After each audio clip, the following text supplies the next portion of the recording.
Bueno, gracias por venir. Es un privilegio poder estar una vez más aquí en Alfa y Omega Bogotá compartiendo la palabra de Dios. Hoy vamos a estar hablando de Jesús como Rey. Hemos estado haciendo una serie de 10 unciones diferentes de quién es Jesucristo y cómo cada una de esas porciones de su unción nos lleva directamente a la paternidad de Dios. Hoy vamos a hablar de Él como Rey.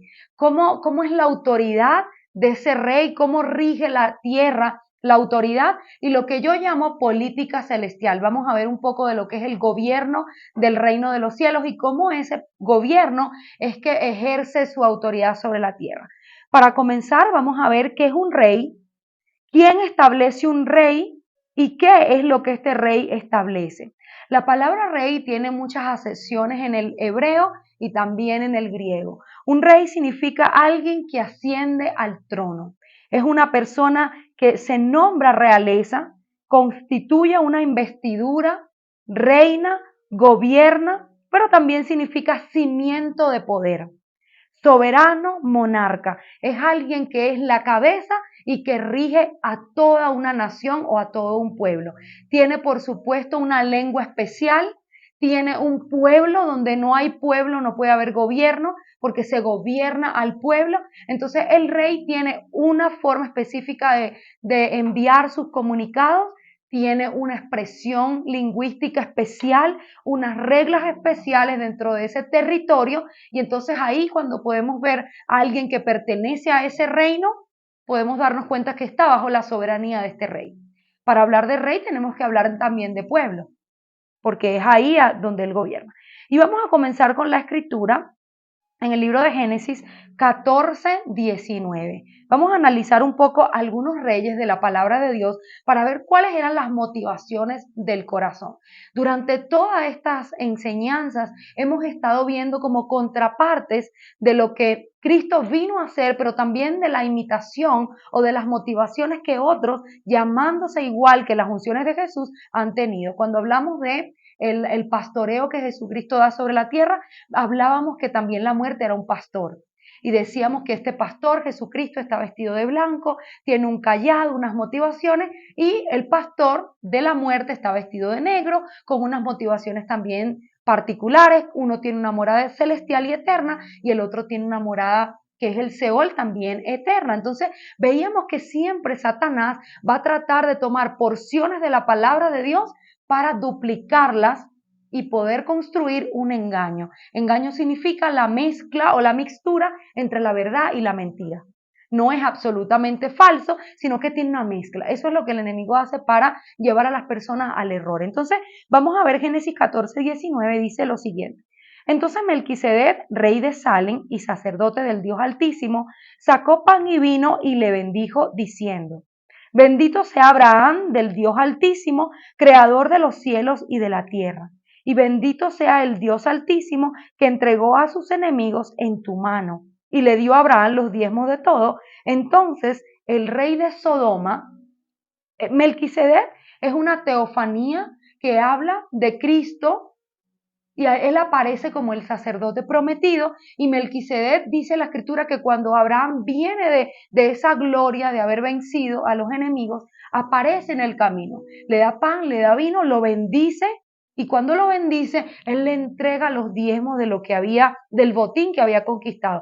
Sin embargo, automáticamente aparece el rey de Sodoma, y el rey de Sodoma le dice a Abraham lo siguiente: entonces el rey de Sodoma dijo a Abraham: dame las personas y toma para ti los bienes. Del botín de la conquista, este rey quería la gente. Y eso es lo que quiere Satanás como rey. A él no le importan las propiedades que tengas. A él no le importa quedarse quizás con el diezmo, no le importa quedarse con alguna de las cosas materiales que tú puedas estar manejando. Él quiere la gente, él quiere el alma, él quiere un gobierno, constituir un gobierno sobre ti. Eso es lo que quiere. Por eso el rey de Salem le dice, perdón, el rey de Sodoma le dice a Abraham: no me importa que me diezmes. No quiero lo que el rey de Salem está recibiendo. Quiero las personas. Entrégame el botín. Para mí el botín es la gente. Y llévate la plata, llévate los bienes. Y por supuesto, esa historia bíblica termina diciendo donde Abraham le dice, nada de ti voy a recibir, y obviamente él rechaza como la bendición o la ayuda supuesta que le estaba dando el rey de Sodoma. Pero lo que quería que vieran era la motivación de este rey.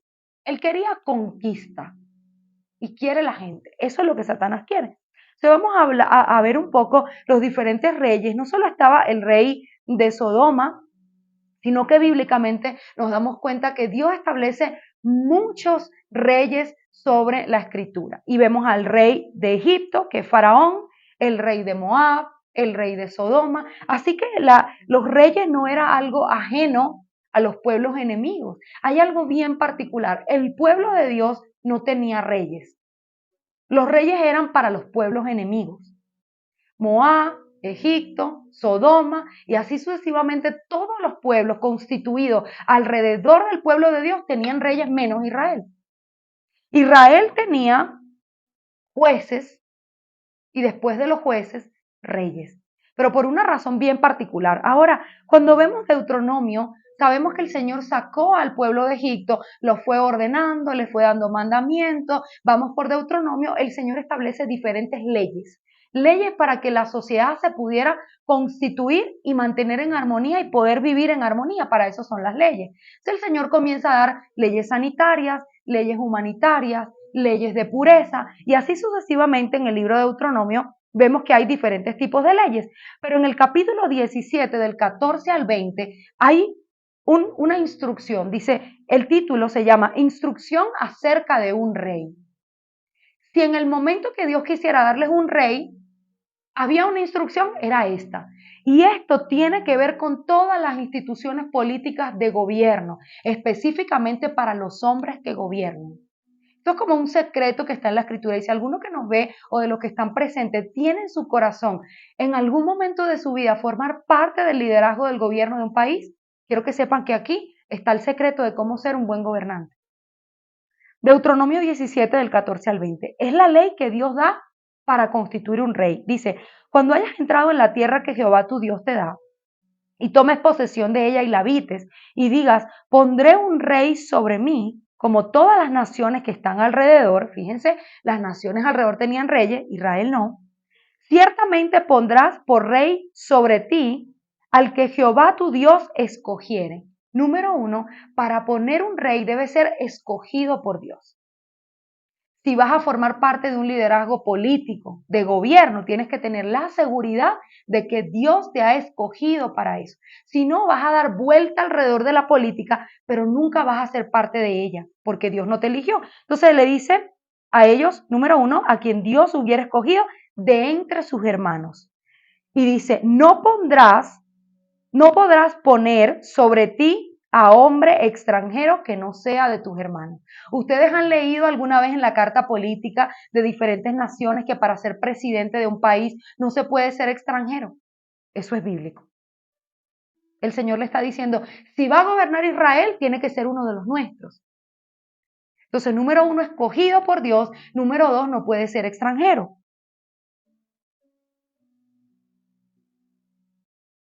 Dice, por él no aumentará para sí caballos, ni hará volver al pueblo a Egipto con el fin de aumentar sus caballos, porque Jehová os ha dicho, nunca volverán por este camino. Entonces dice que este político no debe utilizar al pueblo o esclavizarlo, está hablando de Egipto, para aumentar para sí sus caballos. Eso es una expresión de corrupción. No debe ser alguien que se siente en ese trono con la motivación de enriquecerse, porque él tiene una asignación, gobernar. Y el gobierno no es enriquecerse o autoenriquecerse ilícitamente. ¿Les parece eso política pública? Entonces además dice, ni tomará para sí muchas mujeres. ¿Qué les parece eso? Porque comienza Dios a levantar una vida, comienza Dios a darle promoción a alguien, a darle publicidad, propaganda, dinero y aparecen las mujeres. ¿Cuántos hombres saben que es así? Mientras no tiene ni un peso, nadie lo ve. Y el Señor aquí está dando un consejo. Dice, y dice específicamente por qué no el tema de las mujeres. Dice, no tomará para sí muchas mujeres para que su corazón no se desvíe. ¿Por qué? Porque la promiscuidad desvía el corazón del hombre, lo desvía del camino que Dios a ese rey le estableció. Y conocemos el rey Salomón, que las mujeres le desviaron el corazón. Las mujeres lo llevaron a la idolatría de Baal, de Astoret, de cada dios que ellas traían. Ellas llevaban a su marido, el rey Salomón, a adorar lo incorrecto y le desviaron el corazón. Entonces el Señor está diciendo aquí, número 1, debe ser escogido por mí. Número 2, no debe ser extranjero, no debe tener corrupción dentro de su corazón. Además de eso, no debe tomar para sí muchas mujeres para que el corazón no se desvíe. Ni debe amontonar plata y oro para sí en abundancia.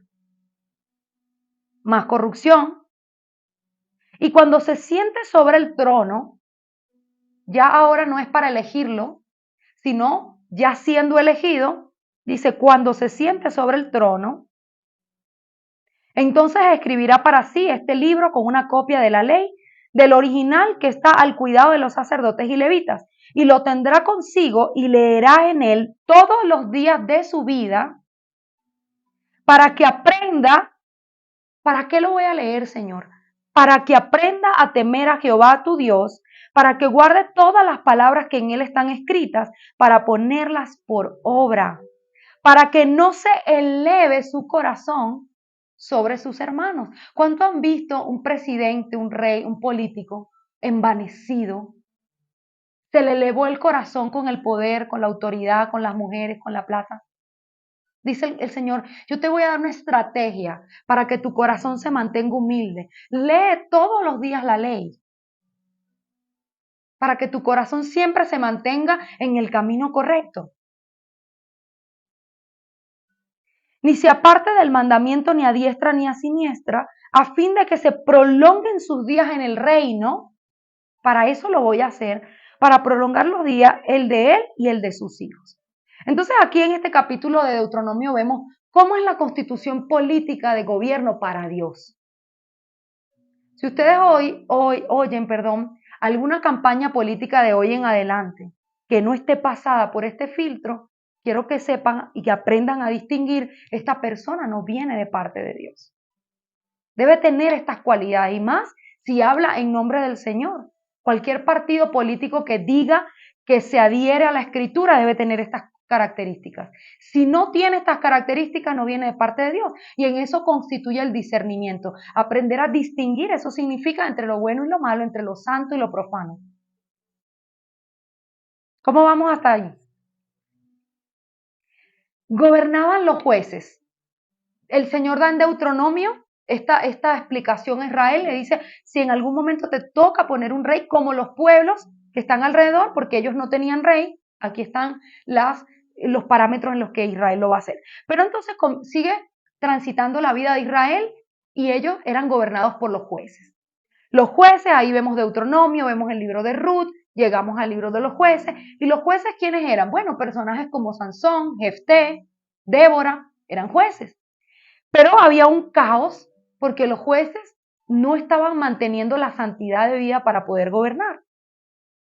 Y ya sabemos la historia de Sansón y cómo él jugó con la gracia de Dios, con la unción. ¿Por qué? Específicamente porque el corazón se le desvió por la mujer que eligió, Dalila, y tenía un tema con las filisteas, entonces el corazón se le desvió a él y perdió la unción, perdió el gobierno que Dios le había mandado. Ahora, ¿qué hacía un juez? Un juez era quien recibía audiencias de conflictos para poder mediar. Él recibía las partes, escuchaba y decía, en nombre del Señor, esto es lo que yo pienso que hay que hacer. Y él inclinaba la balanza conforme a lo que él conocía. Sigue pasando el tiempo y Samuel es quien toma la responsabilidad espiritual y política de la nación de Israel. ¿Por qué? Porque Elí, que era el sacerdote, el que se encargaba de traer la presencia de Dios, había pecado omitiendo el pecado de sus hijos. Sus dos hijos estaban completamente en lujuria, eso lo explica la Escritura, todo lo que estaban haciendo, y el Señor a través de Samuel trae una sentencia para Elí y le dice que va a traspasar la gloria. Y en ese momento queda Israel completamente desprovisto. El arca del pacto es tomada por los filisteos y efectivamente la gloria de Israel se va. El pueblo se siente desprovisto. ¿Quién nos va a ayudar? ¿Quién nos va a defender? Y comienzan a establecer a Samuel como la autoridad política y espiritual. Él era el juez y también fungía como sacerdote y era profeta. O sea, él era el que se encargaba de poner orden en el pueblo de Israel. Sin embargo, matan más de 34,000 israelitas en manos de los filisteos y ellos comienzan a decir, ya tú estás viejo, nosotros necesitamos un rey. No era la voluntad de Dios que Israel tuviese un rey. Pero ellos al verse así en agonía, sin gobierno, piden un rey. La diferencia entre un rey y un juez era que el juez impartía justicia, administraba justicia y el rey era soberano. El juez era un territorio limitado, el rey era sobre todo el territorio. Peleaba las batallas, era más militar, más estratega y ellos querían tener eso porque eso era lo que tenían los otros pueblos. Sin embargo, el pueblo de Dios era especial. Dios tenía otros planes para él, que se defendieran de otra manera. Pero ellos, por la carnalidad, por querer ser igual a otros, estaban pidiendo algo que no era para ellos. Y a veces así estamos nosotros, queriendo el mismo trato que tiene el impío, queriendo las mismas cosas y conseguir las cosas de la misma manera como los consiguen otros. Y no, para el pueblo de Dios hay unas estrategias distintas, porque las armas de nuestra milicia no son carnales, sino poderosas en Dios para la destrucción de fortalezas. Son diferentes las estrategias que Dios le da al pueblo elegido que tienen los pueblos enemigos o los pueblos paganos. Entonces, ellos le piden a Samuel un rey, primera de Samuel 8:3 dice, pero no anduvieron los hijos, hablando de los hijos de Samuel, por los caminos de su padre, antes se volvieron tras la avaricia, dejando soborno y pervirtiendo el derecho. Pedir un rey era equivalente a pedir un presidente. Nosotros queremos tener un presidente, queremos un rey. ¿Por qué ellos piden un rey? Porque Samuel había cometido un grave error. A pesar de que la escritura dice que nadie gobernó tan bien como Samuel, que sus palabras nunca cayeron a tierra, que él fue un gran líder, cometió un error que van a ver mucha gente, muchos ministros cometen. Puso a los hijos a ser jueces. Y los hijos eran unos impíos. Ellos no querían, ellos no manejaron la santidad, no tenían el llamado de Dios, no habían sido escogidos para esto. Y el pueblo de Israel se daba cuenta de esto y dijo, tus hijos, tú ya eres viejo, tus hijos no son tú. ¿Cuántas veces han visto un pastor o un presidente establecer a dedo el sucesor? Y uno ve el hijo del pastor o el hijo del ministro y uno dice, es que no tiene la unción, no tiene el llamado de Dios. No es el llamado de Dios, no es que esté a lo mejor en pecado, puede ser que simplemente para eso Dios no lo eligió, no fluye como fluía el papá, como fluía la mamá, esto no se hereda y ser juez de Israel no era algo que se pudiera heredar, como ser rey. Entonces el pueblo le dice a Samuel, nosotros no queremos a tus hijos que gobiernen porque ellos no saben gobernar como tú y ya tú eres viejo, pide, porque él era el intermediario ante el Señor, pídele a Dios un rey. Y estos son los argumentos del pueblo. Primera de Samuel 8, del 5 al 7. Y le dijeron, he aquí, tú has envejecido y tus hijos no andan en tus caminos. Por tanto, constitúyenos ahora un rey que nos juzgue, como tienen todas las naciones, queriendo ser igual a los demás. Pero no agradó a Samuel esta palabra que dijeron, danos un rey que nos juzgue. Y Samuel oró a Jehová y Dios le dijo a Samuel, oye la voz del pueblo en todo lo que te digan, porque no te han desechado a ti, sino que me han desechado a mí, para que yo no reine sobre ellos. Dios quería ser el rey de ellos. Dios no quería que Israel fuese igual a las otras naciones. Y le dice, Samuel, no te preocupes, pide el rey, porque no es contra tus hijos ni es contra ti, es contra mí. Ellos no quieren que yo los gobierne. Ellos andan buscando quién los dirija. Y así estamos actualmente. Y por eso esta nación está pasando por lo que está pasando y Venezuela y las naciones comunistas y todas estas naciones es porque están buscando a alguien que los salve, que los lidere, que los ayude y no quieren recibir el gobierno que viene directamente del rey, que es Cristo. Primera de Samuel 8:11. Dijo pues, así hará el rey que reinará sobre vosotros. Tomará vuestros hijos y los pondrá en sus carros y en su gente de a caballo para que corran delante de su carro. Este capítulo 8 completo, el Señor le dijo, Samuel, explícale al pueblo cómo va a gobernar el rey que ellos están pidiendo. Y le dice, este rey va a tomar tus mujeres, las va a poner a trabajar, va a constituir una esclavitud sobre ellos, va a hacer todo esto. Y después que ellos escuchan al profeta, dicen, lo queremos. ¿Qué les parece eso? Cuando hemos escuchado una campaña política y este hombre o esta persona que está dando sus argumentos políticos te dice todo lo que va a hacer y a veces todo es malo y el pueblo por la terquedad dice, voy a votar por este hombre. Esto es política celestial, a lo que yo llamo política celestial, como cuando hablamos del abogado y hacíamos referencia al derecho procesal del cielo. Lo mismo, todo lo que vemos tiene un origen en lo que no se ve, en la palabra, en lo espiritual. Entonces, a pesar de que Dios todavía le dice a Samuel, dile específicamente al pueblo lo que este presidente o este rey va a hacer malo, y ellos aún dicen, no nos importa, queremos un rey, lo queremos a ese.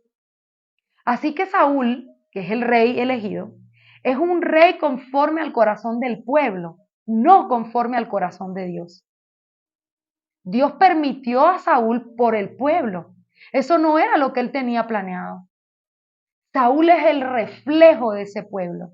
El presidente que cada nación tiene es un reflejo de la sociedad que lo eligió. Se acabó el gozo. Es tremendo, pero cierto. Por eso es que a veces cuando la persona va contra el que está en eminencia es un error, es un reflejo del pueblo.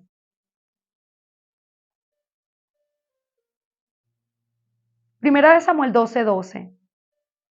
Y habiendo visto que Naas, rey de los hijos de Amón, venía contra vosotros, me dijiste, no, sino que ha de reinar sobre nosotros un rey, siendo así que Jehová vuestro Dios era vuestro rey. El profeta le dice, ustedes me pidieron esto, y eso que Dios reinaba sobre ustedes. Ustedes lo querían, para que ellos estén claros que fueron quien lo pidió. Y hay veces que hay gente que me ha dicho, no, a mí esto me salió bien, Dios me contestó la oración, Dios me lo permitió hacer. Que Dios te permita hacer algo no quiere decir que era la voluntad de Dios. No quiere decir que eso era lo que Dios tenía para ti. Entonces hay una forma de orar que siempre uso y siempre recomiendo. Cuando Jesús dijo, pasa de mí esta copa, Él dijo, pero no sea como yo, sino sea como tú, no se haga mi voluntad, sino la tuya. Siempre procura la voluntad de Dios, porque la voluntad de Dios es perfecta, no añade tristeza. Y cuando te metes en algo que no era la voluntad de Dios, la opresión y la tristeza son los distintivos de que Dios no estaba ahí, por más de que eso se haya podido hacer. No te dejes llevar porque la puerta se abra. Satanás también abre puertas. Satanás también hace cosas malas. Y Dios también lo permite para procesar el corazón humano. Entonces le dice, Dios era tu rey, 1 Samuel 12:25, mas si perseveráis en hacer mal, vosotros y vuestro rey perecerás. Samuel está advirtiendo al pueblo el peligro que suponía que otro rey reinara en tu corazón. Vas a perecer tú y el rey que pongas, si Dios no gobierna. ¿Qué pasa cuando los impíos gobiernan? Dice Proverbios 29:2 en la Nueva Traducción Viviente. Siempre utilizo Reina Valera a menos que haga la aclaratoria de que es otra versión. Esta es Nueva Traducción Viviente. Cuando los justos gobiernan, el pueblo se alegra. Pero cuando los perversos están en el poder, el pueblo gime. Cuando una persona en justicia gobierna, el pueblo tiene comida, tiene seguridad, tiene protección, tiene salud, tiene todas aquellas cosas de las que un gobernador debe ser garante. Cuando gobierna un impío hay hambre, hay escasez, hay dolor, hay un clamor a causa de la necesidad. Entonces es importante, y vamos viendo no solo la política pública, sino quién nos gobierna. yo estoy gimiendo, entonces no me está gobernando el rey. Lo vamos adaptando ya ahora no solo a la política nacional o internacional, sino a mi propio corazón. ¿Quién está gobernando mi corazón? ¿El rey Cristo o Satanás? ¿O el rey de Moab? ¿O el rey de Sodoma? ¿O el rey de Egipto, que es un esclavista? Faraón. ¿Cómo sé yo cuál rey me gobierna? Dependiendo de cómo vivo, porque soy un reflejo de quien me gobierna. ¿Me gobierna la esclavitud? ¿Estoy endeudado? Mi rey es Faraón. ¿Estoy en pecado sexual? Mi rey es el rey de Sodoma. ¿Tengo comida en mi casa? Dice que en la casa del justo hay muchos alimentos. Me gobierna Cristo. Soy un reflejo de aquel que me gobierna. ¿Quién pone los gobernantes? Dios y uno mismo. ¿Por qué? Porque la escritura dice, cuando yo me someto a otro, me hago esclavo de él. Si Abraham hubiese dicho, sí, rey de Sodoma, dame lo que puedas darme y te entrego la gente, no se lo puso Dios, Dios le envió a Melquisedec, él habría aceptado. Él habría aceptado ese gobierno sobre él. Porque, ojo, les voy a decir algo, el diablo no da nada si no te pone un lazo en el alma. Nunca, dice la escritura en el libro de Ezequiel, a ninguno de sus presos abrió la cárcel jamás. Después que te esclaviza, nunca te va a dejar ir.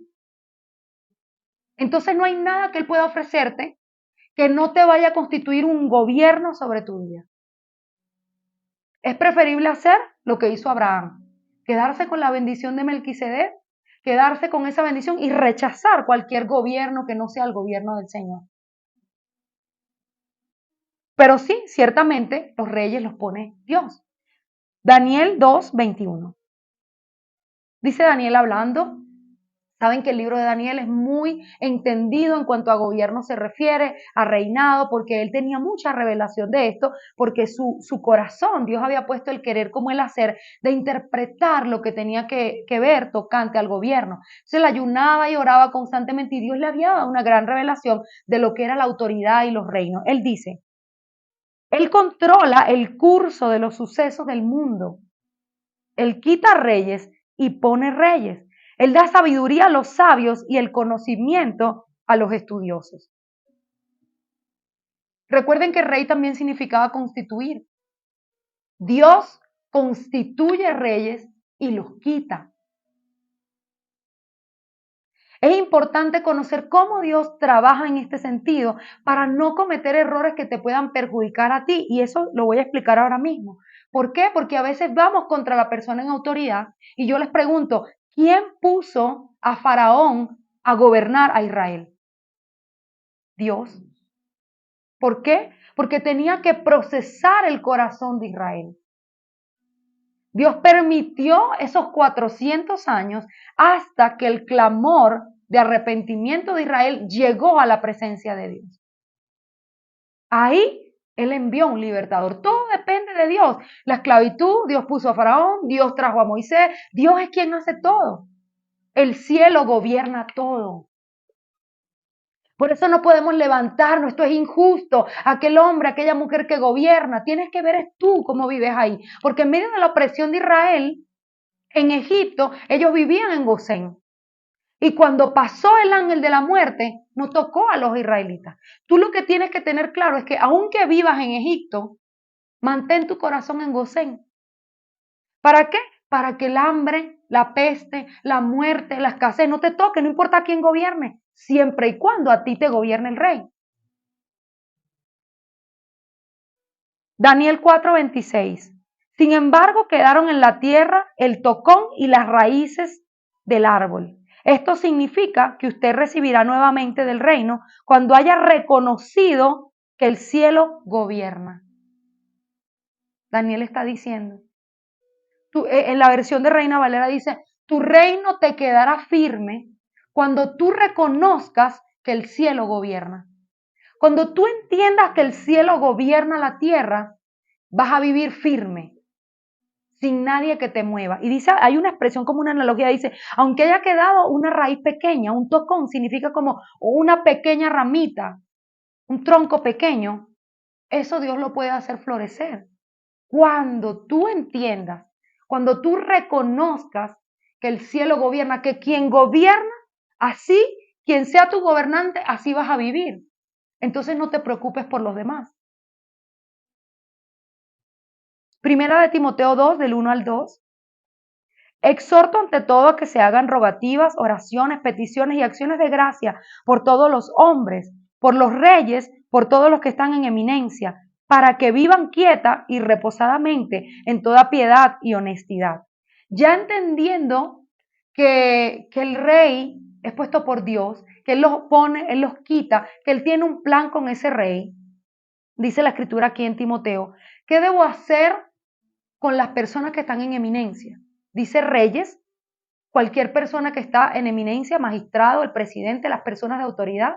Dice, ora por ellos con acción de gracia. Y dice, ¿para qué? ¿Para qué lo voy a hacer, Señor?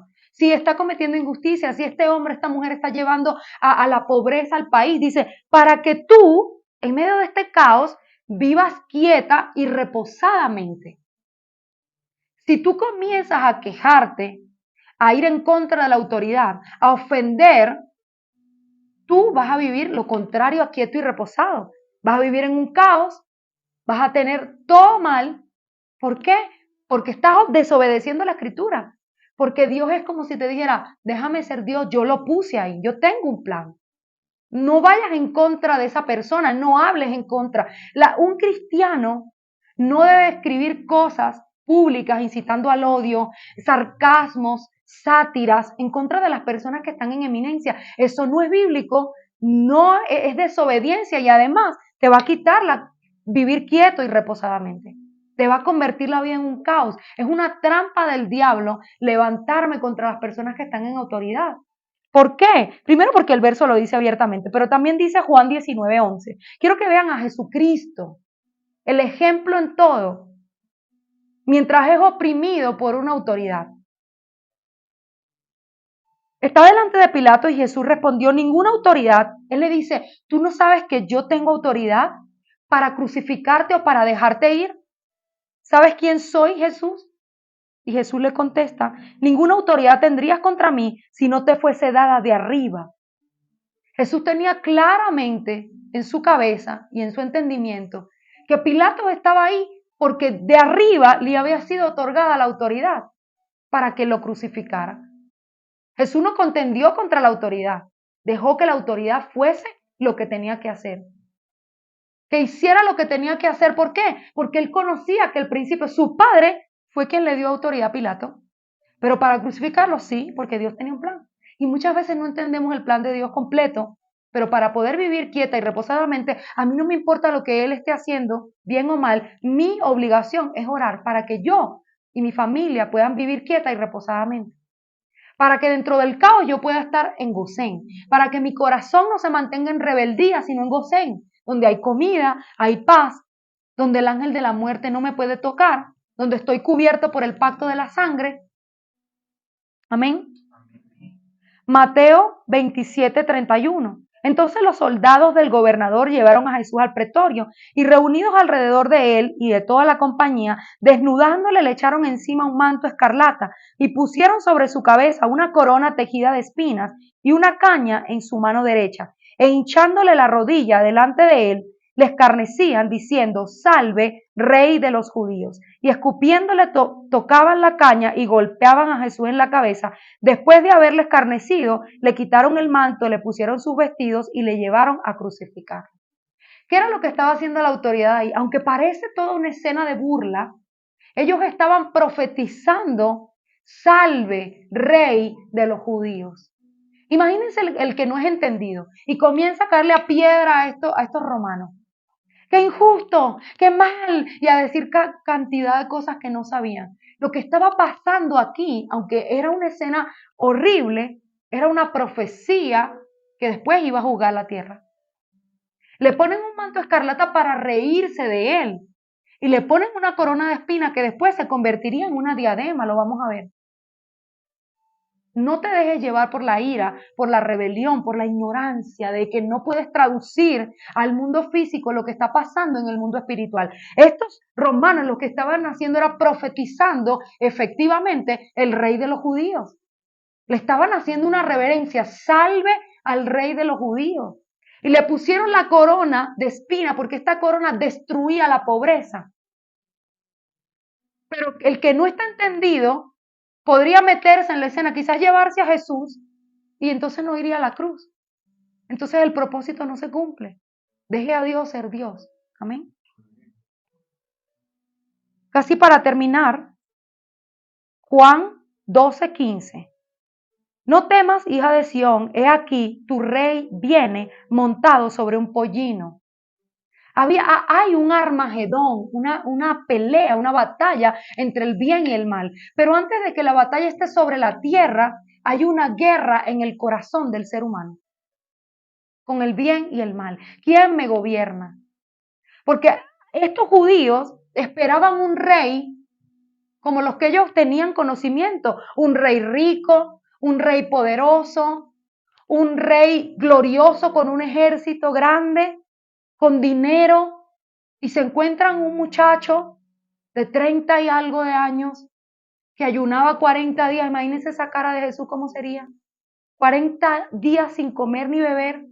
No tenía casa, no tenía donde reposar su cabeza. Tenía solo un manto y unas sandalias. ¿Qué rey es este? Sobre un pollino, porque no viene sobre un gran corcel, un gran caballo de raza pura. ¿Por qué un pollino? Este rey no se parecía a lo que ellos creían que era un rey. Apocalipsis 19, vamos a leer todo esto del 19, del 11 al 21, porque quiero que vean a Cristo como realmente es. Porque muchas veces piensan en ese rey y la religión tradicional a veces piensa en este rey crucificado, ensangrentado, muerto, con la corona de espinas, destruido como quien no tiene poder. Y Cristo se quitó la realeza para poder llegar a ser un rey glorioso. Porque la matemática de Dios no es igual a la matemática del cielo.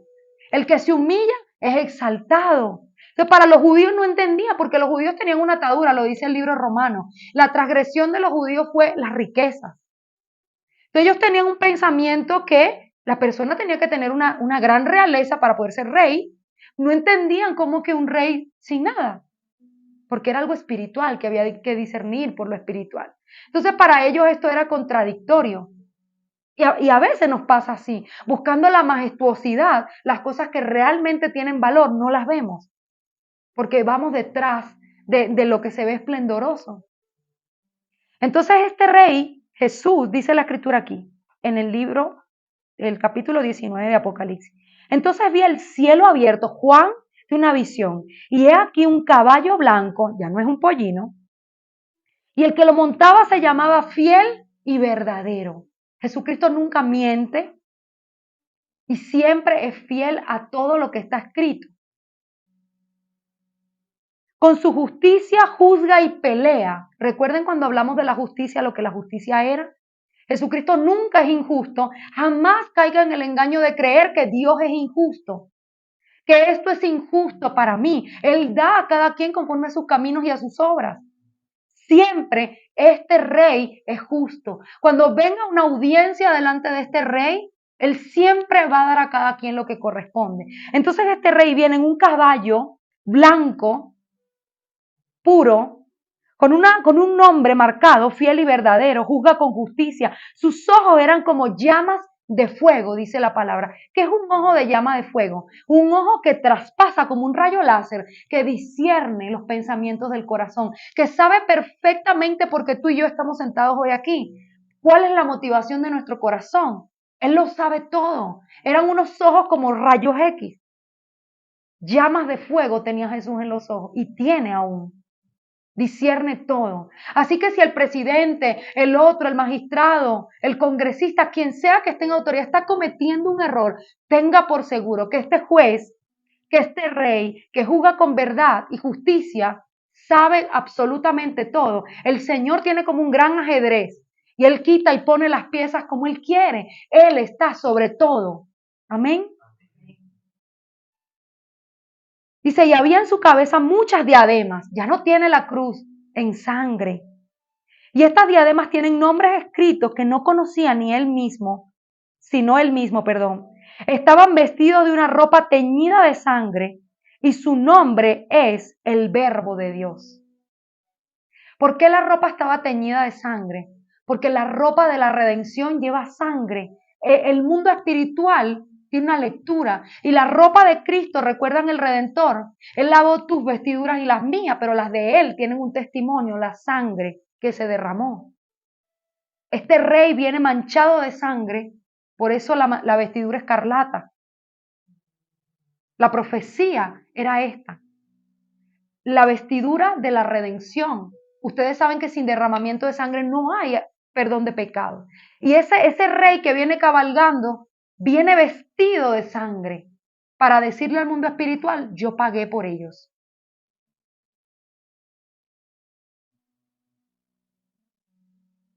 El Verbo de Dios y los ejércitos celestiales vestidos de lino finísimos, blancos y limpios. Recuerdan que Él viene por una novia vestida de blanco resplandeciente.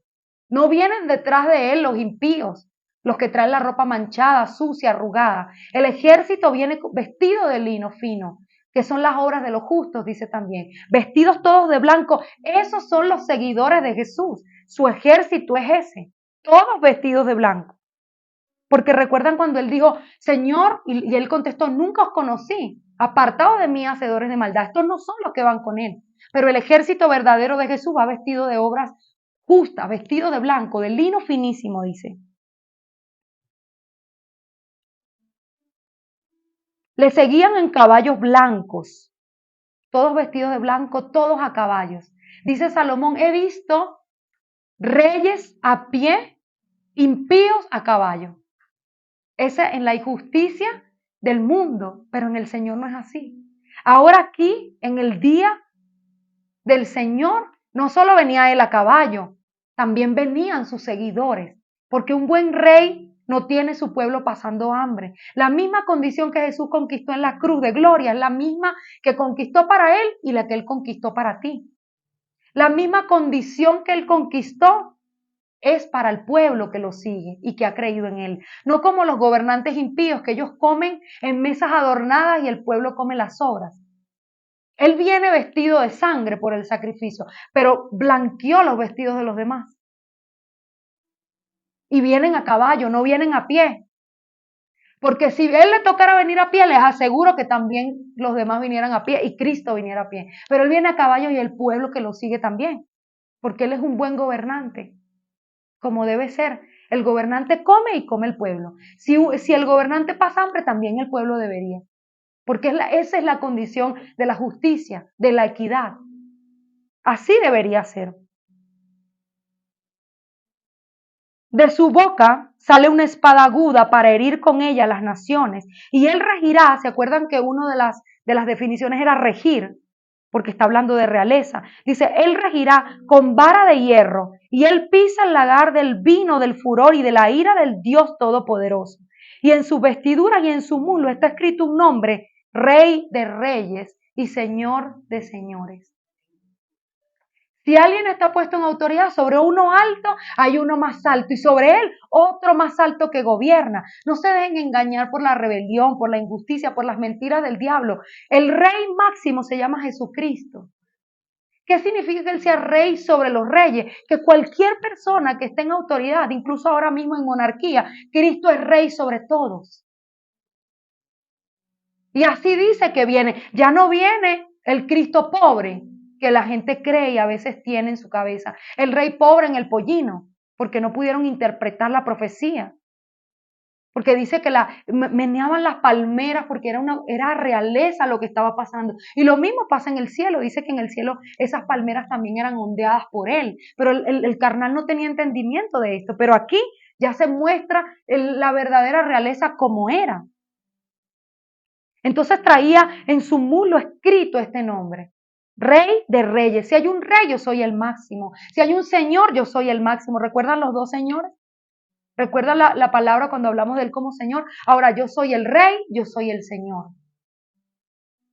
Y vi un ángel que estaba de pie en el sol y clamó a gran voz diciendo a todas las aves que vuelan en medio del cielo, venid y congregaos a la gran cena de Dios, para que comáis las carnes de los reyes y capitanes, y carnes de fuertes, carnes de caballos y de sus jinetes, carnes de todos, libres y esclavos, pequeños y grandes, y vi a la bestia y a los reyes de la tierra y a sus ejércitos reunidos para guerrear contra el que montaba el caballo y contra su ejército. Y la bestia fue apresada y con ella el falso profeta que había hecho delante de ella las señales por las cuales había engañado a los que recibían la marca de la bestia y habían adorado a su imagen. Todos fueron lanzados vivos dentro de un lago de fuego que ardía con azufre, y los demás fueron muertos con la espada que salía de la boca del que montaba el caballo, y todas las aves se saciaron de las carnes de ellos. Toda rodilla se va a doblar delante de Jesucristo. Este verso dice que las aves venían a comerse a todos esos reyes que habían hecho injusticia sobre la tierra. Tener autoridad es algo grande, pero también grande es la responsabilidad de alguien que está puesto en autoridad. Nosotros no somos quien para juzgar la autoridad, tenemos que orar por ella, pero no crean que un día el rey que hacía injusticia, el falso profeta, que dice la escritura, hacía señales, no se dejen llevar por las señales proféticas de estos tiempos, señales mentirosas donde no hay frutos ni testimonio, señales que hacían para engañar al pueblo. Todos ellos fueron lanzados, juzgados por el rey. Dice, porque de su boca había una espada que lanzaba palabras para destruir todo esto. Fueron juzgados y echados al lago de fuego con azufre. Nosotros no somos Cristo el rey, Él es el rey. Él es el que va a hacer esto. En un momento el trigo y la cizaña van a ser separadas y Dios mismo va a venir a juzgar a su pueblo y toda rodilla se va a doblar. Ya para concluir, de verdad, solo vamos a leer estos dos versos. Cantares 2:4. Dice, me llevó a la casa del banquete y su bandera sobre mí fue amor. ¿Qué significa esto? Los reyes utilizaban las banderas para conquistar territorio. Ponían las banderas en un lugar y decían, esto es mío. Esto es de Alejandro Magno. Estas tierras son conquistadas. Pues Jesús dice, Él me llevó a un banquete y su bandera sobre mí fue amor. Él conquistó como rey mi corazón. Y esa bandera tiene un nombre, amor. Primera de Pedro 2:9, mas vosotros sois linaje escogidos, real sacerdocio, nación santa, pueblo adquirido por Dios, para que anuncie las virtudes de aquel que os llamó de las tinieblas a la luz admirable. Nosotros no somos como las otras naciones. Nunca quiero ser como las naciones impías o paganas. Nunca quieran lo que los pueblos impíos o paganos hacen. Porque Él dice aquí, eres un linaje escogido. El linaje me está hablando de realeza. Un real sacerdocio. Una nación santa, no las naciones santas. Una nación santa. Un pueblo adquirido por Dios, comprado por sangre. Que yo escogí, ¿para qué? Para que anuncien las virtudes de Dios, para que otros se conviertan, como dice el libro de Jeremías, conviértanse ellos a ti y no tú a ellos. Vamos a ponernos de pie y vamos a orar por esta palabra para que se haga rema en nuestros corazones. Padre, te damos a ti la gloria y la honra por siempre. Te damos a ti la gloria porque eres tú, Señor, viendo la necesidad de nuestro corazón, enviaste un rey justo, un rey fiel, un rey verdadero, un rey que es benevolente y gobierna con justicia, un rey que ama a su pueblo, un rey, Señor, que rige con vara fuerte, pero también con amor y con benevolencia. Hoy renunciamos a todo gobierno demoníaco, Señor, sobre nuestros corazones. Hoy te pedimos perdón porque en vez de orar por las personas en eminencia, hemos hablado contra ellos. Señor, hoy bendecimos el presidente de esta nación, a Gustavo Petro, Señor, y bendecimos cada presidente de cada nación, porque solo tú entiendes, Señor, lo que estás haciendo, porque tú eres el que quita y el que pone en el trono. Tú eres el que sienta en el trono a cada uno de ellos, Señor. La autoridad viene de arriba, viene del cielo. Hoy queremos ser como Jesucristo, Señor, y honrar la autoridad. Hoy no queremos, Señor, ser rebeldes contra ella, sabiendo que tú eres quien pone, Señor, a cada persona en el trono. Hoy queremos, Señor, orar para vivir quieta y reposadamente, sin temor de quien gobierne, Señor, porque sabemos que siempre tendremos en Gosén nuestro corazón. Alimento, Señor, tendremos también cobertura de lo alto. No importa quién gobierne, el ángel de la muerte pasará, pero no nos tocará, Señor, porque a diestra y a siniestra caerán a un lado y al otro, pero nosotros no seremos tocados, porque no seremos desobedientes, Padre Celestial, porque hoy oramos para vivir quieta y reposadamente, pero también te pedimos que Jesucristo hoy no solo sea nuestro Señor, nuestro Salvador, nuestro Redentor, abogado y todas aquellas unciones que hemos conocido, sino que también queremos que Jesucristo sea nuestro Rey, que cuando Él venga cabalgando en ese caballo blanco, Señor, seamos de los que escuchemos las trompetas y podamos encontrarnos con Él, que gobierne nuestros corazones aquí en la tierra y cuando llegue el gran día, Señor, también podamos regocijarnos con Él en el cielo, Señor, como tú lo has prometido. Te damos a ti la gloria y la honra por siempre y para siempre, porque tú, Jesús, eres nuestro Rey, honrado, amado. A ti sea la sabiduría, la gloria, la honra, el poder, la riqueza, todo lo creado y también nosotros, Señor. En el nombre de Jesús, amén y amén.